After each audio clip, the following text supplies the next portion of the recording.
कहानी शुरू होती है एक लड़की सोफिया से जो एक नॉर्मल जिंदगी जी रही होती है, लेकिन उसके दिल में हमेशा एक बात रहती है कि उसका कोई स्पेशल पर्पस है। एक दिन उसे पता चलता है कि उसे एक मैजिकल जगह यूनिकॉर्न आइलैंड पर बने यूनिकॉर्न एकेडमी में एडमिशन मिल गया है और वहाँ सिर्फ वही बच्चे जा सकते हैं जो यूनिकॉर्न्स के साथ बॉन्ड बना सकते हैं। जब सोफिया पहली बार आइलैंड पर पहुँचती है तो वो हैरान रह जाती है। हर तरफ खूबसूरत जंगल होता है, चमकती हुई मैजिक होती है और यूनिकॉर्न्स दिखाई देते हैं। उसी दिन उसकी मुलाकात बाकी स्टूडेंट से होती है, जिनमें एवा, लेला, वैलेंटीना, इजाबेल और रोरी शामिल होते हैं। हर किसी का अपना यूनिकॉर्न होता है और सबका अपने यूनिकॉर्न के साथ स्ट्रॉन्ग कनेक्शन होता है। फिर सोफिया को भी उसका यूनिकॉर्न मिलता है जिसका नाम वाइल्ड स्टार होता है, लेकिन वाइल्ड स्टार बाकी यूनिकॉर्न्स जैसा नहीं होता। वो ज्यादा पावरफुल होता है, थोड़ा वाइल्ड होता है और मिस्टीरियस भी लगता है। शुरुआत में वाइल्ड स्टार सोफिया की बात नहीं मानता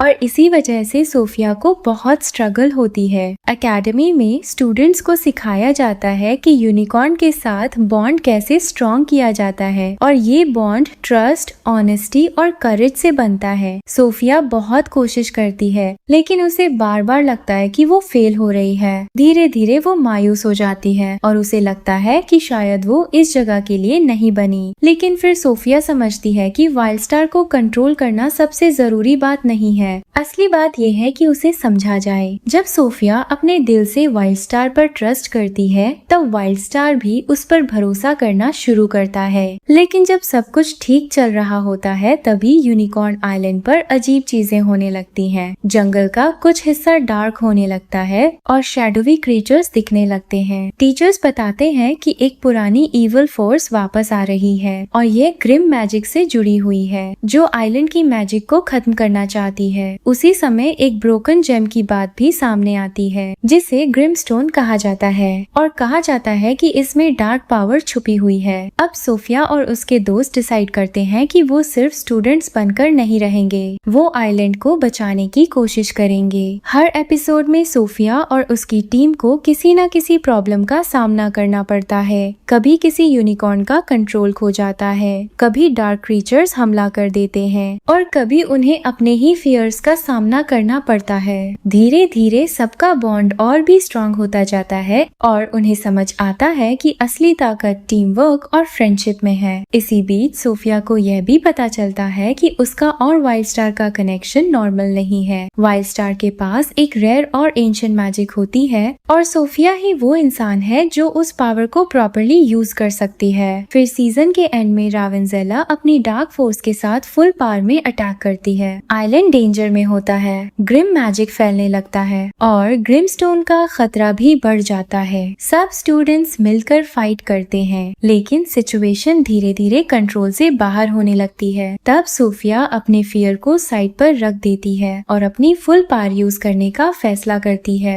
वो वाइल्ड स्टार के साथ अपना परफेक्ट बॉन्ड बना लेती है और ट्रस्ट, करेज और फ्रेंडशिप के साथ आगे बढ़ती है। फिर सोफिया और वाइल्ड स्टार मिलकर एक पावरफुल मैजिक अनलीश करते हैं जो रेवेंजेला को रोक देता है और आइलैंड को बचा लेता है। बैटल के बाद सब कुछ बाहर से नॉर्मल लगता है, लेकिन अंदर से सब कुछ बदल चुका होता है। सोफिया अब सिर्फ एक स्टूडेंट नहीं रहती, वो एक ट्रू हीरो बन जाती है और उसके दोस्तों के साथ उसका बॉन्ड पहले से भी ज्यादा स्ट्रॉन्ग हो जाता है। फिर भी कहानी यही खत्म नहीं होती, क्योंकि डार्क फोर्स पूरी तरह खत्म नहीं होती। ग्रिम मैजिक की परछाई अभी भी कहीं न कहीं बाकी रहती है और आगे फ्यूचर में और बड़े चैलेंजेस आने वाले होते हैं। सीजन 1 के एंड में रावेंजेला को रोक तो दिया गया था, लेकिन डार्क फोर्स पूरी तरह खत्म नहीं हुई थी। सोफिया यह बात दिल से जानती थी। सीजन 1 के इवेंट्स के बाद यूनिकॉर्न आइलैंड फिर से एक पीसफुल जगह बन चुका था। फिर एक दिन जब सोफिया अपनी यूनिकॉर्न वाइल्ड स्टार के साथ ट्रेनिंग कर रही थी, आइलैंड के स्काई पर एक स्ट्रेंज डार्क ऑरा दिखाई दिया। सोफिया तुरंत समझ गई कि कोई पुरानी डार्क मैजिक वापस लौट रही है और यह ग्रिम मैजिक का ही इशारा है। अब शुरू होती होता है चैप्टर 1। सोफिया जल्दी से अपने फ्रेंड्स के पास गई और एवा, वैलेंटीना, लेला, इजाबेल और रोरी को पूरी सिचुएशन समझाई। सब तुरंत अलर्ट हो गए क्योंकि उन्हें भी याद था कि पिछली बार कितना बड़ा खतरा आया था।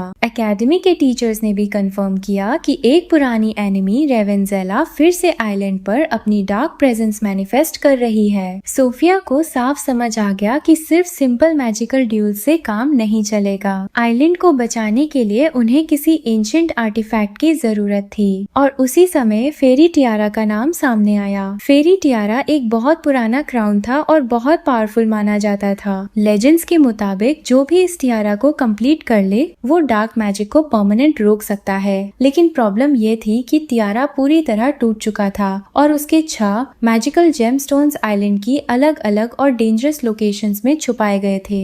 सोफिया ने एक डीप ब्रेथ लिया और बोली, चलो फिर फर्स्ट जेम की जर्नी शुरू करते हैं। विस्परिंग विलोज का फॉरेस्ट हमारा पहला स्टॉप है। और जैसे ही वो सब वाइल्ड स्टार और बाकी यूनिकॉर्न्स के साथ आगे बढ़ने लगे, हवा में वही डार्क चिलीनेस फिर से महसूस हुई, जैसे ग्रिम मैजिक अभी भी कहीं पास छुपकर उन्हें देख रही हो और यह इशारा कर रही हो कि डार्क फोर्स अभी पूरी तरह गई नहीं है। विस्परिंग विलोज का फॉरेस्ट उनका पहला स्टॉप था और जैसे ही सोफिया अपने फ्रेंड्स के साथ वहां पहुंची, उसे लगा कि यह जगह सच में अलग है। यह ऐसा फॉरेस्ट था जहां ट्रीज जिंदा लगते थे, जैसे वो सब कुछ देखते और समझते हों। जैसे ही कोई अंदर आता, ब्रांचेस अपने आप हिलकर रास्ते बदल देते और ट्रैवलर्स को कंफ्यूज कर देते। सोफिया और वाइल्ड स्टार आगे बढ़े तो ब्रांचेस बार बार उनका रास्ता ब्लॉक करने लगी और शेडोज भी बहुत डीप और स्केरी लग रही थीं। सोफिया ने वाइल्ड स्टार से धीरे से कहा,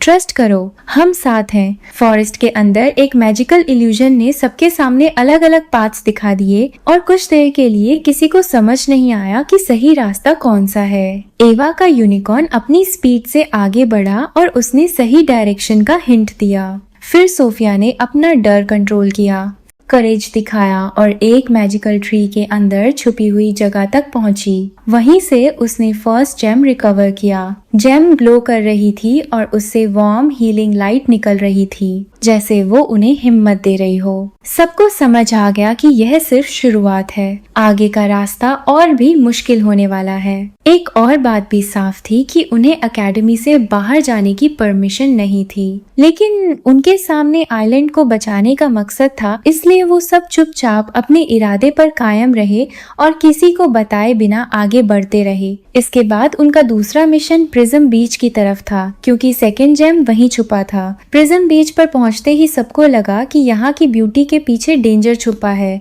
वाटर में इल्यूजन्स बन रहे थे और मरमेड लाइक क्रीचर्स जैसे किसी को दूर से फॉलो कर रहे हों। इसी चैप्टर में सेरेना पहली बार सामने आती है। वो देखने में ग्लैमरस और कॉन्फिडेंट लगती है, लेकिन उसके अंदर कुछ छुपा हुआ होता है, जैसे वो अपना पास्ट हाइड कर रही हो। सेरेना की अराइवल से ग्रुप में सटल टेंशन आ जाता है, क्योंकि लेला और एवा दोनों अनश्योर हो जाती हैं कि क्या सेरेना पर ट्रस्ट किया जा सकता है या नहीं। प्रिज्म बीच पर एक डेंजरस इल्यूजन ट्रैप भी था और वो ट्रैप एक वाटरफॉल के पीछे छुपे हुए केव तक ले जाता था। जब सेकंड जेम उन्हें मिल गया तो सबको राहत मिली और सेरेना को भी यह रियलाइज हुआ कि यह ग्रुप सच में ट्रस्टवर्दी है। वो थोड़ा ओपन हो जाती है और ग्रुप के साथ चलने लगती है। अब तीसरे जेम की बारी आती है और उसका लोकेशन था वॉल्केनो ऑफ फ्लेम्स। ये एक एक्टिव वॉल्केनो था और उसके अंदर जाना बहुत रिस्की था। अंदर लावा रिवर्स बह रही थी और फायरी क्रीचर्स भी थी जो हर मूवमेंट पर अटैक कर सकती थी। यहाँ टीम की कोऑर्डिनेशन सबसे ज्यादा इम्पोर्टेंट हो गई। सोफिया और वाइल्ड स्टार को लावा के ऊपर जंप करना पड़ता था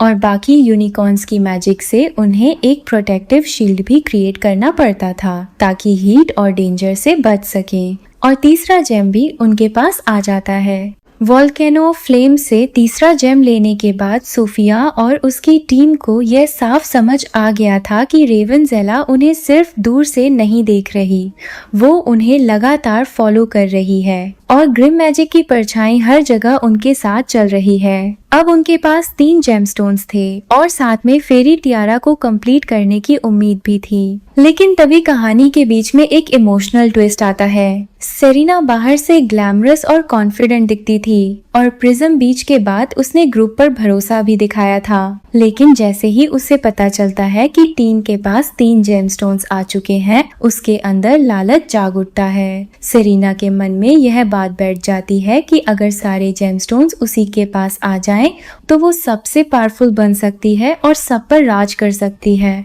वो अपने चेहरे पर नॉर्मल स्माइल रखती है, लेकिन अंदर ही अंदर सीक्रेट प्लानिंग शुरू कर देती है। इसके बाद नेक्स्ट मिशन होता है आइस कैवर्न्स का, जहाँ चौथा जेम छुपा होता है। आइस कैवर्न्स एक फ्रोजन जगह थी जहाँ फर्श बहुत स्लिपरी था और हर कदम पर गिरने का डर था। वहाँ मैजिकल आइस क्रीचर्स भी उनका पीछा करते रहते थे और ठंडी हवा जैसे उनकी हिम्मत को कमजोर करना चाहती थी। इस बार सोफिया और वाइल्ड स्टार का बॉन्ड सबसे ज्यादा टेस्ट होता है, क्योंकि कैवर्न के अंदर उन्हें अपने अपने फियर्स का सामना करना पड़ता है। सोफिया को अपने अंदर यह गिल्ट महसूस होता है कि अगर उसकी लीडरशिप में कोई मिस्टेक हुई तो सबको नुकसान हो सकता है, और उसे ये डर भी सताता है कि कहीं उसकी वजह से टीम टूट ना जाए। दूसरी तरफ वाइल्ड स्टार को अपना वाइल्ड साइड कंट्रोल करना होता है, क्योंकि डर और दबाव में उसकी पावर कभी भी अनकंट्रोलेबल हो सकती थी। एवा और इजाबेल टीम को गाइड करते हैं, कभी रास्ता दिखाकर, कभी सबको काम रखकर। रोरी अपनी फनी बातें करके टेंशन कम करता है ताकि कोई पैनिक में गलत कदम ना उठा दे। आखिर में चौथा जेम मिल जाता है और जैसे ही वो जेम उनके हाथ में आता है, टीम का कॉन्फिडेंस बूस्ट हो जाता है, क्योंकि उन्हें लगता है कि वो हर खतरे के बावजूद आगे बढ़ सकते हैं। फिर वो पहुंचते हैं एन्चेंटेड जंगल में, जहां 5वां जेम छुपा होता है। जब 5वां जेम भी मिल जाता है, तब टीम को पता चलता है कि लास्ट जेम स्काई पीक पर है। स्काई पीक आइलैंड का सबसे डेंजरस और सबसे हाई प्लेस है, और सबसे इम्पोर्टेंट बात ये है कि वही रेवेंजेला डार्क क्वीन की जगह भी मानी जाती है। यह सुनकर सबको डर भी लगता है, लेकिन पीछे हटने का ऑप्शन किसी के पास नहीं होता। अब आता है स्काई पीक का चैप्टर। स्काई पीक एक स्टॉर्मी और क्लिफ साइड लोकेशन होती है, जहां हवा तेज चलती है, बादल घूमते रहते हैं और मौसम हर पल बदलता रहता है। फाइनल जेम कलेक्ट करने के लिए उन्हें एक्सट्रीम वेदर और फ्लाइंग क्रीचर्स का सामना करना पड़ता है। हर कदम पर ऐसा लगता है कि जैसे स्टॉर्म उन्हें पीछे धकेल देगा। फिर भी टीम आगे बढ़ती है, क्योंकि फेरी टियारा को कंप्लीट करना ही उनका आखिरी चांस है। वैलेंटीना जब फाइनल जेम लेने के लिए आगे बढ़ती है, तभी अचानक रेवेंजेला वहां आ जाती है। रेवेंजेला बिना किसी डर के जेम छीन लेती है और साथ ही उन्हें खत्म करने के लिए एक खतरनाक क्रीचर भेज देती है। वो क्रीचर सीधे सोफिया पर अटैक करने लगता है और ठीक उसी पल वाइल्ड स्टार बीच में आ जाती है। वाइल्ड स्टार सोफिया को बचाने के लिए आगे बढ़ती है, लेकिन क्रीचर उसे काट लेता है। वाइल्ड स्टार की ताकत जैसे उसी पल कमजोर हो जाती है और वो बेहोश होकर गिर जाती है। सोफिया के दिल में एक झटका सा लगता है और उसे वाइल्ड स्टार के लिए बहुत दुख होता है। पूरी टीम भी शॉक में आ जाती है, क्योंकि उनके लिए यूनिकॉर्न सिर्फ साथी नहीं थे, वो उनकी फैमिली बन चुके थे। उस हालत में टीम के पास लड़ने का टाइम नहीं होता, इसलिए वो जेम लिए बिना ही वहां से निकल जाते हैं ताकि वाइल्ड स्टार की जान बचाई जा सके। स्काई पीक से वापस आने के बाद बाकी सारे यूनिकॉर्न्स मिलकर वाइल्ड स्टार की जान बचाने की कोशिश करते हैं। सब अपनी मैजिक मिलाकर उसे हील करते हैं और धीरे धीरे वाइल्ड स्टार की पावर्स वापस आने लगती हैं। सोफिया उसके पास बैठकर बार बार कहती है कि वो उसे छोड़कर नहीं जाएगी। वाइल्ड स्टार की सांस नॉर्मल होती है और सोफिया का दिल थोड़ा शांत होता है, लेकिन खतरा अभी भी खत्म नहीं हुआ होता। इसी बीच यूनिकॉर्न एकेडमी की प्रिंसिपल को पता चल जाता है कि सोफिया और उसकी टीम बिना परमिशन के स्काई पीक पर गई थी। प्रिंसिपल गुस्से में होती है और पनिशमेंट देने का सोचती है, क्योंकि रूल्स तोड़े गए थे। लेकिन सोफिया सबको बचाने के लिए सारा इल्जाम अपने ऊपर ले लेती है। वो कहती है कि यह सब उसी का फैसला था। प्रिंसिपल सोफिया को स्कूल से निकाल देती है। सोफिया अपने पेरेंट्स के साथ वहां से निकल जाती है और वो बाहर से स्ट्रॉन्ग दिखने की कोशिश करती है, लेकिन अंदर से टूट जाती है, क्योंकि उसने आइलैंड को अपना घर मान लिया था। लेकिन सोफिया के जाते ही सिचुएशन और भी खराब हो जाती है। रावेंजेला अपनी डार्क पावर्स के साथ वापस फुल ताकत में आ जाती है और धीरे धीरे सबको अपने कंट्रोल में लेने लगती है। यूनिकॉर्न आइलैंड पर फिर से ग्रिम मैजिक फैलने लगता है। सोफिया ये सब देखती है और उसका दिल मान ही नहीं पाता कि वो ऐसे छोड़कर चली जाए। वो वापस लौट आती है और रावेंजेला को डिफीट करने की कोशिश करती है, लेकिन उसी समय सेरेना अपना असली चेहरा दिखाती है। सेरेना सोफिया को धोखा देती है और उसे रावेंजेला के हवाले कर देती है। बदले में सेरेना झूठ बोलकर रावेंजेला से फाइनल जेमस्टोन ले लेती है।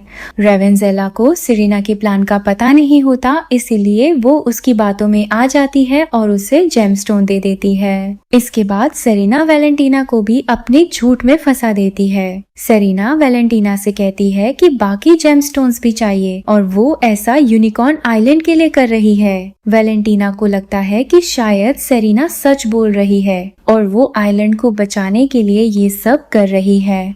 इसी भरोसे में वैलेंटीना अपने बाकी दोस्तों से जेमस्टोन्स ले लेती है और फिर वो सारे जेमस्टोन्स सेरेना को दे देती है। टीम का बॉन्ड यहाँ बहुत बड़ा टेस्ट फेस करता है। अब सेरेना की परफॉर्मेंस शुरू होती है। वो सारे जेमस्टोन्स फेरी टियारा में फिक्स कर देती है। जैसे ही टियारा कंप्लीट होता है, वो सबकी पार्ट्स को अट्रैक्ट करने लगता है। सेरेना और पावरफुल बन जाती है। धीरे धीरे लोग उसके कंट्रोल में आने लगते हैं और यूनिकॉर्न्स की पार्ट्स भी कमजोर होने लगती हैं, जैसे उनकी सारी मैजिक खिंचती जा रही हो। सेरेना सबसे ज्यादा पावरफुल बन जाती है और उसे लगता है कि अब उसे कोई रोक नहीं सकता। इसी बीच रावेंजेला को पता लगता है कि उसकी डार्क पावर्स भी सेरेना ने छीन ली हैं। रावेंजेला सेरेना को रोकने की कोशिश करती है, लेकिन सेरेना उसे भी हरा देती है। अब सोफिया के अंदर की हिडन पावर्स जागती हैं।